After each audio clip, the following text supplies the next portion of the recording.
Welcome back to my mental health and crime channel. This is for education purpose only. This is the case of the Idaho. Now that the 911 transcripts and the 911 call has come out, I'd love to go back to the beginning. This was obviously a very bloody scene. There was red liquid seeping from the house, most likely Xana's room. That was where Xana and Ethan was found.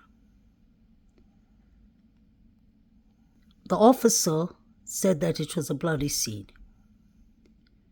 I'm trying to just understand how the surviving roommates who were actually texting from their phones to each other, calling their parents, getting calls from their parents, from friends. They took photos, we don't know of what, most likely the crime scene. They were using different social media apps like Yik Yak. That is an app that is usually used by college students. It was even banned in 2017 because of severe bullying. It's used from a 5-mile range. I wonder, since BF was taking photos, I wonder if she's taking photos of the crime scene, maybe of the 4 deceased victims. Was she sending those pictures to people like Said, Jovito, and the people of the grub truck, is my question. I remember that when they first called 911, BF said one of our roommates is unconscious and she's not waking up. They said that they thought she was drunk and she wouldn't wake up. That means obviously they went and checked on the unconscious person. How else would they know the person was unconscious if the room was closed? If the outside of the house looked like this, can you imagine how the inside of the house looked like? Ann Taylor said that there was red liquid found on the steps, the railings of the steps. We know that there was 3 mixed unidentified male DNAs found under Maddie's nails. Steve Gonsalves told us himself in the beginning of this case. He told Fox News that there was a hell of a fight upstairs. Let's not forget that. And the surviving roommates were awake, texting each other. Why would someone who's on a live 4 people pass by one of the surviving roommates? She looked into his eyes because she clearly said he had bushy eyebrows. He would have even sensed her.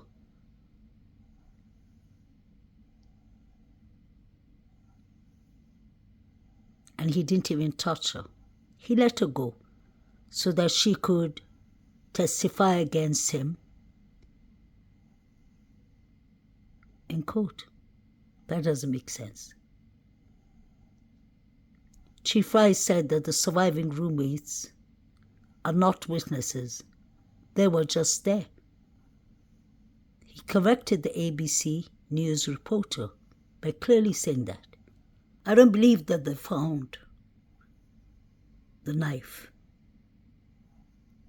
Others, they would have had proper evidence on Koberger. They wouldn't be having this discussion. So they did call 911 for an unconscious person. That means they went upstairs, either to the 2nd or 3rd floor, and found the crime scene. Why were they pretending like Hunter was the first person to go inside the room. They did call for an unconscious person. How did they see the unconscious person? Xana or Ethan or Katie or Maddie couldn't have sent them pictures of one of them unconscious because they were unalived. They were already tampering with the crime scene, in my opinion. If they called and said that Xana was unconscious, they would have seen Ethan lying beside Xana, and they both were covered in red liquid. Make this make sense. Could this be a cover-up? And who's covering up for them? In the beginning, we were told that this happened between 3 to 4 a.m. And in the very beginning, we were told that this was most likely a crime of passion, a burglary gone wrong. Crime of passion? I can think of certain people, suspects, honestly. We know that Jack D and Kaylee broke up. Kaylee was going to move to Texas.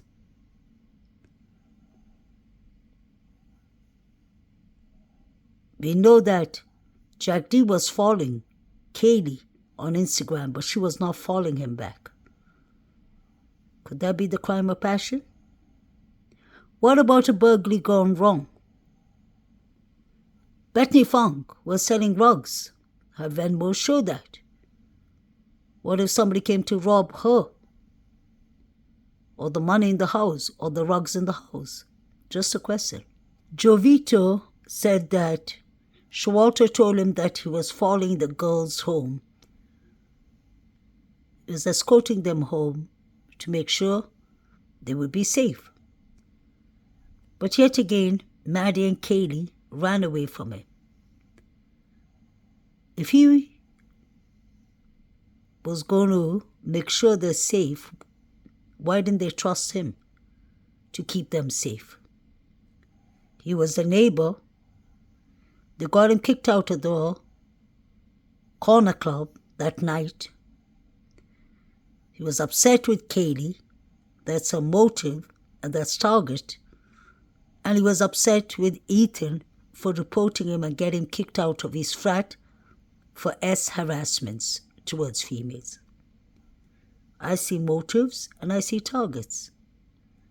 Hoodie Guy was one of the last people to see Kaylee and Maddie alive. And he was the only one that we know of who left town that night. There's too many red flags to ignore here.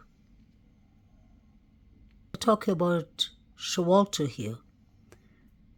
And I think Sav is the girl with the white jacket that people believe is Jack D, his sister. By reading all the posts sent by her, I don't think she's Jack D's sister, but she's the girl with the white jacket with Jovito and Aiden, the guy with the long hair. Jake, I don't know who this Jake is, but he says the stalker is their neighbor. There was a lot of rumors going on in the beginning of the Jacks and the Davids and the surviving roommates. The stalker is their neighbor.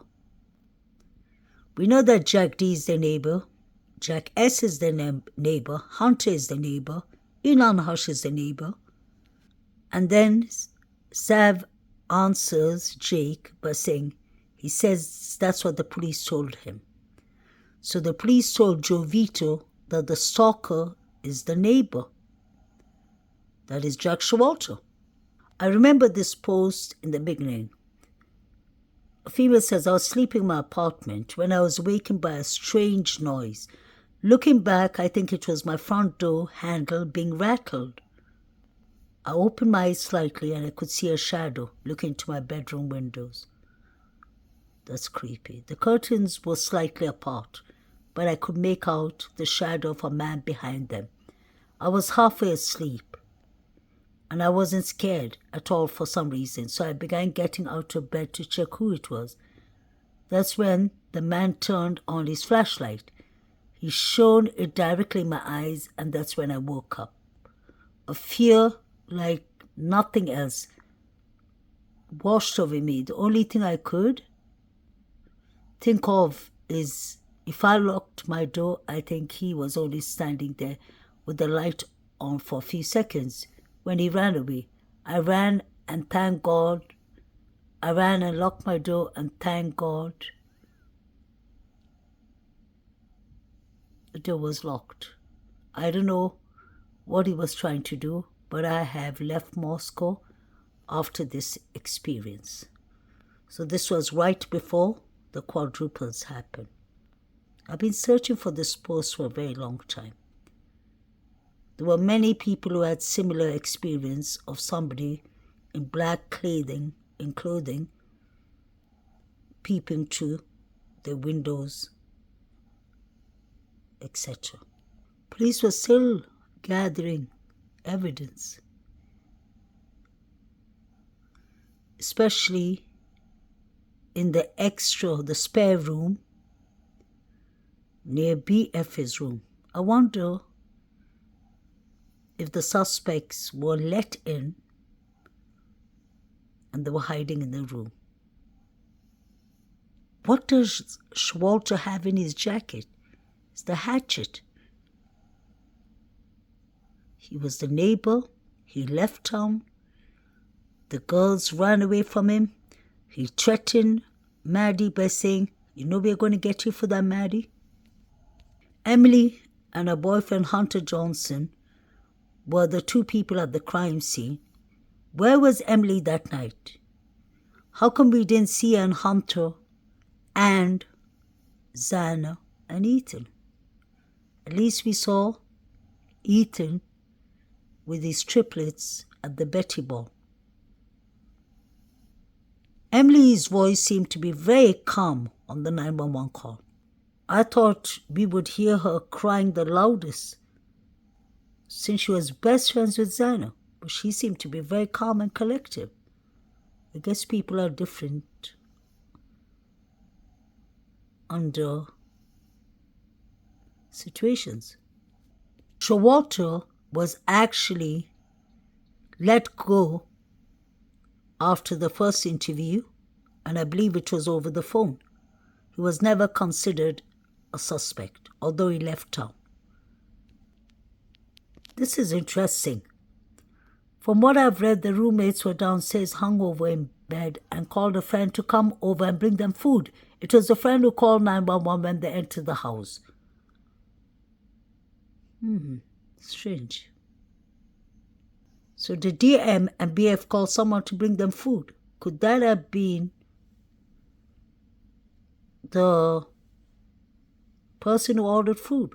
Maybe it wasn't Xana. The police say they don't know why the other two surviving roommates were not attacked. Even the police were surprised.